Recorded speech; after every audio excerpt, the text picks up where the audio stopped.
Did you know that something incredibly natural, a part of human experience throughout life, might have hidden aspects you haven't considered, particularly as we navigate our later years?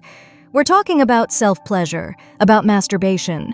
Now, I know for some, even hearing the word might bring up complicated feelings, maybe embarrassment, maybe dismissal, perhaps even a sense that it's a topic not meant for seniors. But what if that silence, that reluctance to engage openly, is actually preventing us from understanding how to approach it in the safest, most beneficial way possible?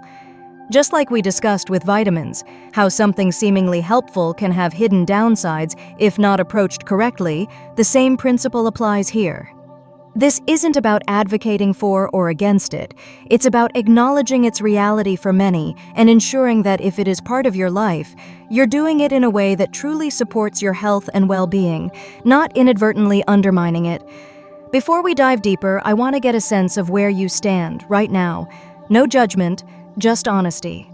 In the comments below, simply type yes if you believe this topic is important and deserves open discussion for senior health, or type no if it still feels like a subject that's difficult or perhaps unnecessary to talk about. Your input truly helps shape how we approach these conversations together.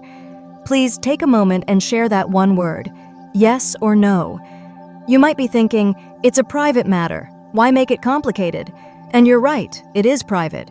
But privacy shouldn't mean ignorance, especially when our bodies change as we age. For decades, perhaps society has subtly told us that desire and sexuality simply fade after a certain age. Advertisements, media, even casual conversations often paint seniors as somehow past all that. But what if that narrative is fundamentally flawed? What if ignoring this aspect of well-being, or approaching it without the right knowledge, carries quiet risks? Think about it. Our skin becomes thinner. Our immune systems might not be as robust. Maybe we're managing chronic conditions or taking medications.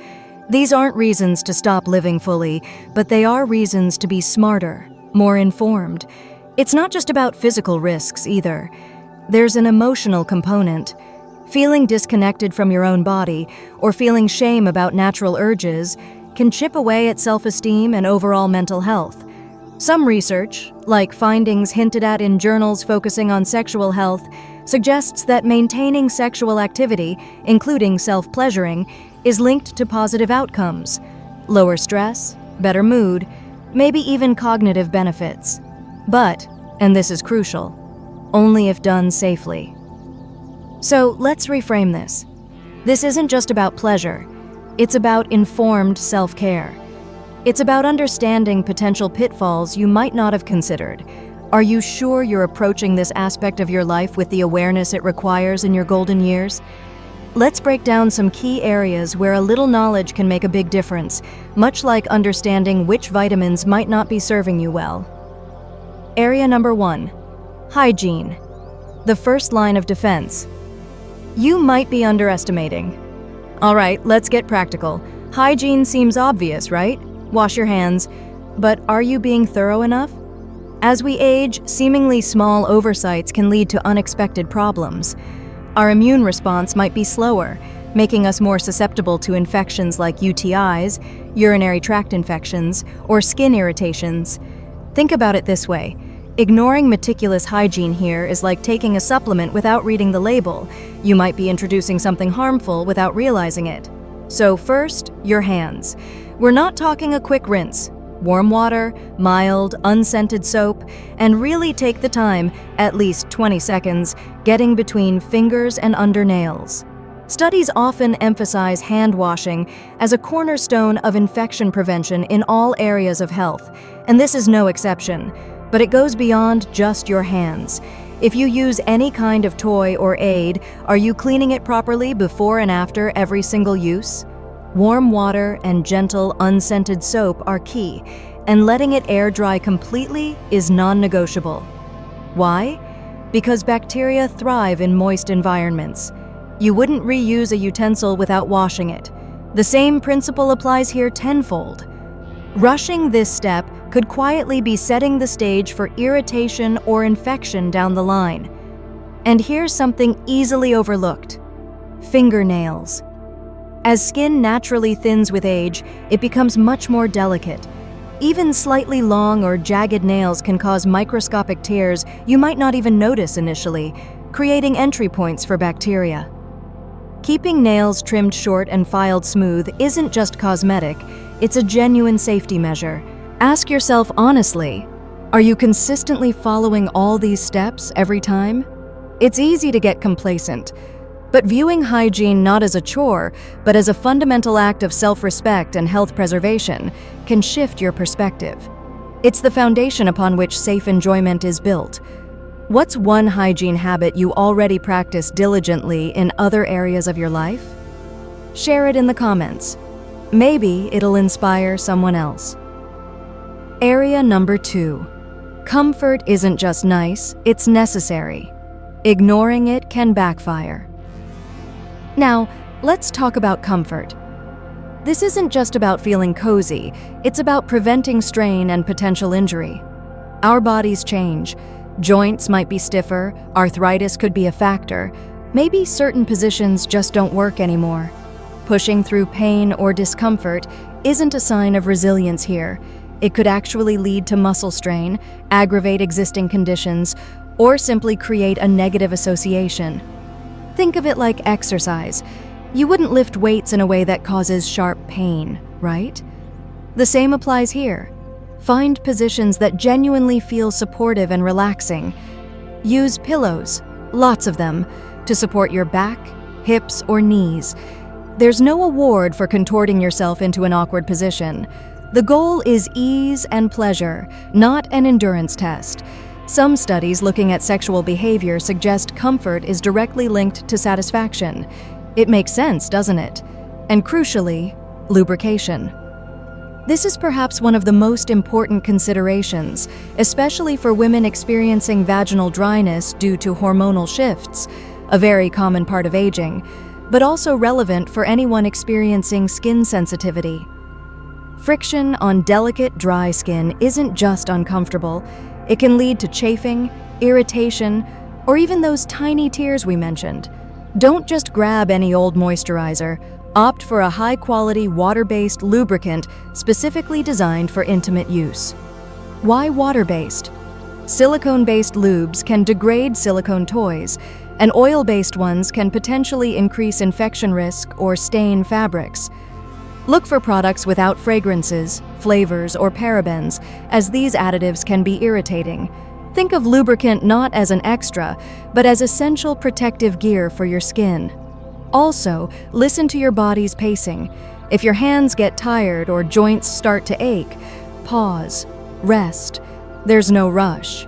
Maybe explore aids designed with ergonomics in mind. There are many options available today, created specifically for individuals with arthritis or limited dexterity. The key takeaway? Your body sends signals for a reason. Ignoring them is like ignoring the warning light on your car's dashboard. Are you truly tuning in? Have you found a specific pillow arrangement or type of lubricant that makes a real difference for you? Sharing practical tips like this can be incredibly helpful for others navigating similar changes. Let us know in the comments. Area number 3. Health awareness. Knowing your limits is smart, not fearful. Safety extends beyond just the immediate act. It involves being aware of your overall health landscape. Just like knowing whether certain vitamins interact with medications, you need to consider your individual health profile. If you have existing heart conditions or high blood pressure, this is important. While masturbation is generally considered mild physical activity, any exertion warrants caution. It doesn't mean you can't, but it means being mindful. Don't push yourself to the point of breathlessness or discomfort. If you feel dizzy, experience chest pain, or feel unusually winded, stop immediately. It's always best to discuss any concerns with your doctor beforehand if you have significant cardiovascular issues. They can provide personalized guidance. Think of it as checking the weather before you go for a walk. You just need to be prepared. We mentioned thinner skin earlier. Be gentle. Avoid excessive rubbing or pressure, especially if you notice any redness or soreness afterward. If irritation persists for more than a day or two, give your body a break to heal and consult your doctor if it doesn't improve. It's usually nothing serious, But ignoring persistent irritation isn't wise. And here's one that might surprise you: hydration. We often associate dehydration with fatigue or headaches, but it can also affect muscle function and potentially increase the risk of cramps even during or after gentle activity. Sipping some water before and afterward is a simple but effective step. It helps your body function optimally in every way. Being aware of these factors isn't about creating fear. It's about exercising control. It's about making informed choices that allow you to enjoy this aspect of your life without unwelcome consequences. You are the expert on your own body. Paying attention to its signals is empowering. So, we've talked about potential risks and how to mitigate them, but let's shift focus to the why. Beyond just the physical release, why is acknowledging and safely engaging in self-pleasure potentially beneficial? Think about the stress relief. Life throws curveballs at every age. The release of endorphins during orgasm is nature's own stress buster and mood lifter. In a world that often feels overwhelming, having a safe, accessible way to alleviate tension and feel good is invaluable. Some psychological reviews even link healthy sexual expression, including solo activity, with improved self-esteem and body image. Knowing and appreciating your own body is powerful. For women, there can be benefits for pelvic floor health. Gentle, mindful contraction during arousal and orgasm can contribute to muscle tone, which may help with issues like incontinence. For men, some large-scale studies have suggested a potential correlation between regular ejaculation and a lower risk of prostate cancer, although more research is always ongoing. But perhaps the most profound benefit is the act of reclaiming agency. In a culture that can sometimes make seniors feel invisible or asexual, choosing to connect with your own body, on your own terms, is a quiet act of rebellion. It's saying, "My body is still mine, my pleasure is still valid, I am still vibrant." It's a way to stay grounded in your physical self, to feel alive and present. What's one way acknowledging your own needs, in any area of life, makes you feel empowered? Let's celebrate those moments of self-awareness together in the comments. So, what have we really uncovered today? Much like the complex world of vitamins, navigating self-pleasure as we age isn't about restriction. It's about awareness and balance. It's recognizing that our bodies change and require thoughtful care. The key takeaways aren't complicated. Prioritize meticulous hygiene. It's non-negotiable. Embrace comfort and listen intently to your body's signals, using aids like lubricant wisely. Be mindful of your overall health and any limitations. These aren't burdens, they are smart strategies for ensuring pleasure remains safe and beneficial. Ignoring these aspects won't make them go away. It just increases the potential for unintended consequences: irritation, infection, discomfort, or even associating negativity with something natural. By taking these simple, informed steps, you're not just protecting your physical health, you're honoring yourself. You're making a conscious choice to integrate this aspect of your humanity in a way that is safe, respectful, and empowering. My challenge to you this week is simple. Reflect on one thing we discussed today. Maybe it's being more diligent about hygiene, finally buying that water-based lubricant, or simply giving yourself permission to prioritize comfort. What's one small adjustment you can make? Please share your thoughts, your takeaways, or any questions you still have in the comments below. Did anything surprise you? What resonated the most? And if you found this conversation helpful, please give this video a like. It really helps others find this information. And consider subscribing if you haven't already, because we have more real, honest health conversations coming your way. Thank you for joining me today for this important discussion. Remember, aging doesn't mean fading away. It means living wisely, embracing all parts of who you are, and taking charge of your well-being. Here's to living fully, authentically, and safely at every age. I look forward to seeing you in the comments.